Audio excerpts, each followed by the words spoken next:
Recount, movie review.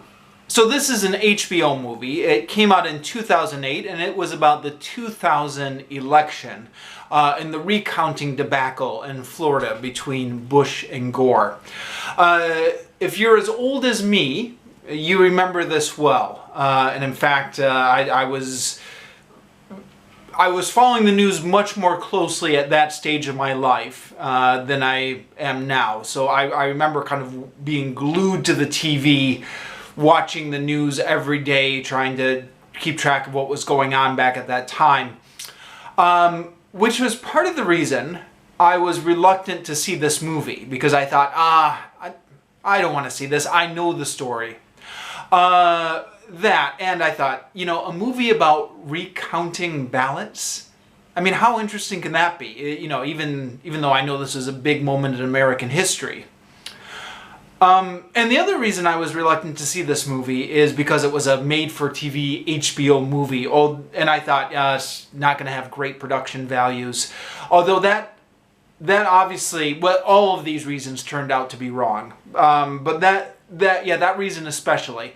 I guess I didn't realize how good these HBO made-for-TV movies had become. And this one has very high production values. And they've got some great actors in this. Kevin Spacey, Denis Leary. Yeah, I guess Kevin Spacey is under the cloud of scandal these days, and apparently for good reason. So I'm reluctant to praise him, but, well, I like his acting. If it's possible to separate the man's acting from his personal life.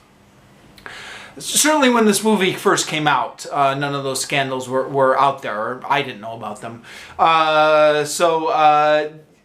Denis Leary and Kevin Spacey are both very entertaining. Because of the nature of the story, there's a lot of exposition that they have to deliver, but they're able to deliver it in very entertaining ways. Some of that is the way the script is structured. There's a lot of humor that they mix in with the story. But Kevin Spacey and Denis Leary just do a very good job of chewing up the script and hamming it up and yeah, in a good way. Delivering dialogue that's makes you want to listen to them more. So even though everyone knows what the basic story is, and knows where this is going, it still has a great time getting there. I thought I knew everything before I saw this movie, but as it turns out, there was a lot I didn't know. Either maybe because I had forgotten it, or maybe I hadn't been paying as close as attention as I thought I had been. But also this, you know, since 2000, there have been some books that came out about this election, and this drama had used some of those books for some of the information about what went on behind the scenes. That being said, apparently it's not 100% accurate. If you go to Wikipedia, they have some discussion about what was fictionalized and what was completely true. And I'm not an expert on that, but it does feel like I got a lot of new information from this. If you watch the director's commentary, they talk about some of the additional information that they added into the documentary and what came from which source and stuff like that. So the director's commentary is interesting. Director's commentary, I watched this on DVD. So even though it was originally an HBO movie, it subsequently got released on DVD, and I ended up renting it. Yeah, so I thought it was really fun and interesting.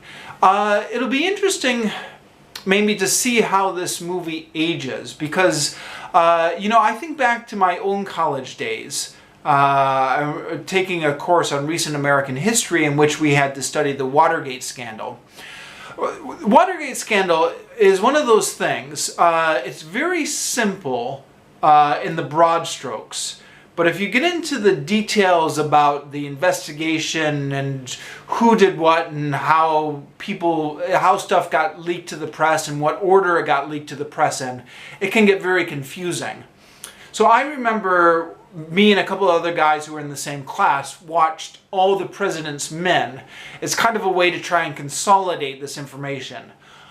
All the President's Men also has some issues with some details being fictionalized and the narrative streamlined a bit, but it does get into the details somewhat.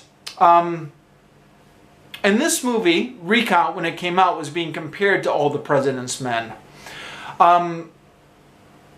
Now, All the President's Men, I don't know.